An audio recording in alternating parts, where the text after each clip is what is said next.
नमस्कार, मी Mansi news uncut मध्ये तुम्हा सगळ्यांचं स्वागत करते। या बातमीपत्रात आढावा घेऊया टॉप 10 घडामोडींचा।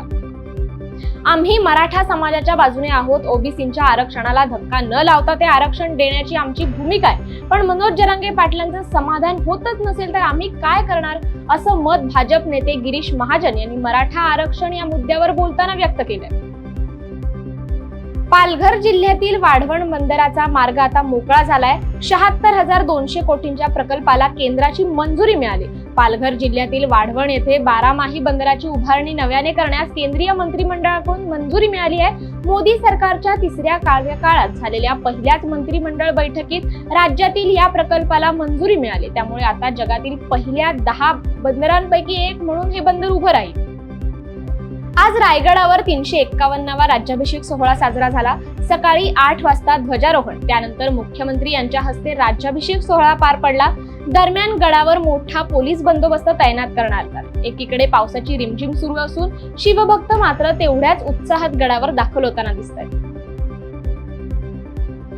अंधेरीतील बर्फीवाला आणि गोखले उड्डाणपूल यांच्या जोडणीचं काम यशस्वीरित्या पूर्ण झालंय। बीएमसीने 1 जुलैपासून पुलावरील वाहतूक खुली करण्याचं नियोजन केलंय। अंधेरी पूर्व आणि पश्चिम यांना जोडणारा हा उड्डाणपूल आहे। बर्फीवाला उड्डाणपुलाचा भाग एका बाजूला 1397 मिलीमीटर आणि दुसऱ्या बाजूला 650 मिलीमीटरवर उचलण्यात आलाय। हा ब्रिज सुरू झाल्यावर वाहतूक कोंडी कमी होण्यास मदत होईल, तर पश्चिम द्रुतगती मार्गावर येण्यासाठी वाहन चालकांना मार्ग सुखकर होणार आहे। राज्याच्या विविध भागात जोरदार पाऊस कोसळतोय। दरम्यान हवामान विभागाने दिलेल्या माहितीनुसार पुढचे 3 ते 4 तास अत्यंत महत्त्वाचे ठरणार आहेत। पुढील 3 ते 4 तासात राज्यातील विविध भागात जोरदार पावसाची शक्यता वर्तवली आहे। यामध्ये पालघर, ठाणे, रायगड आणि मुंबई जिल्ह्यातील काही ठिकाणी पावसाचा इशारा देण्यात आलाय। वरठी येथे घराचे कुलूप तोडून अज्ञाताने सोन्याच्या दागिन्यांसह 10,000ची रक्कम लंपास केली। या प्रकरणी वरठी पोलिसात गुन्हा दाखल करण्यात आलाय।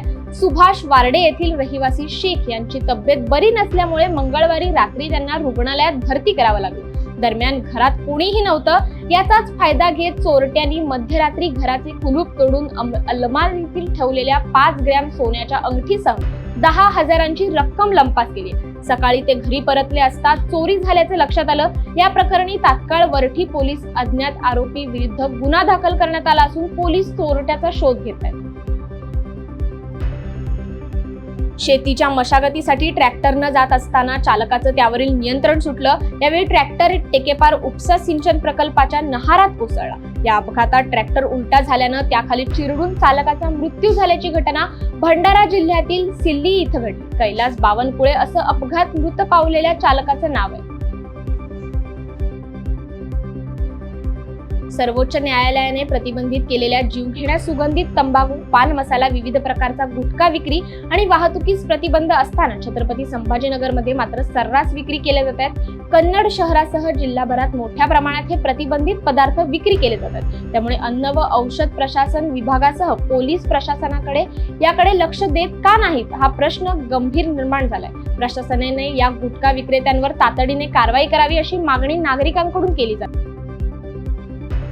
अमेरिकेतील नासा या अंतराळ संशोधन केंद्राला भेट देऊन परतलेल्या जिल्हा परिषदेच्या विद्यार्थ्यांचे पुष्पगुच्छ देऊन पालकमंत्री उदय सामंत यांनी आज स्वागत केलं। ग्रामीण भागातील विद्यार्थ्यांनी अमेरिकेला जाणे ही बिग अचीवमेंट असल्याचं यावेळी पालकमंत्री म्हणाले। त्यावेळी जिल्हाधिकारी एम देवेंद्र सिंह, मुख्य कार्यकारी अधिकारी कीर्ती किरण पुजार, अतिरिक्त मुख्य कार्यकारी अधिकारी परीक्षित यादव, शिक्षणाधिकारी सुवर्णा सावंत, उपमुख्य कार्यकारी अधिकारी राहुल देसाई आदी उपस्थित होते।